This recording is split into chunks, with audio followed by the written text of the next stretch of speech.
بتعملوا ايه يا ولاد؟ انتوا بتعملوا ايه؟ ايه ده؟ ما شاء الله ما شاء الله ما ايه شاء رايك الله. بقى؟ ايه ده الجمال ده؟ الله، وده ايوه كمان. كده بقى، ايوه كده بقى. ادي كده البدنجان والفلفل، ماله الاكل بتاعنا؟ قال لك اشتكى من حاجه؟ الله اكبر، لا لا لا لا لا لا, لا. الكلام عن ما شاء الله، الله اكبر، الله، ايوه كده. يلا مش ايه هقول. رايك؟ قلت اوفر لك اهو. هتوفري كل ده وتوفري لي؟ ايوه.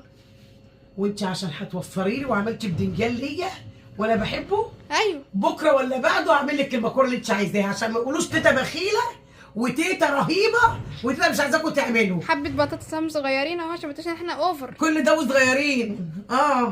ماشي. واللي هناك ده ايه؟ ده برجر. طب كنا كنا ده في الغداء ده في العشاء، يلا زي بعض، صحه وعافيه. عموما مكافئتكم معايا انكم تعملوا صينيه المكرونه تاني. ناقص الفراخ، جبت لكم جبنه، ناقص الفراخ. ماشي قشطه. اهو. وده لما عملت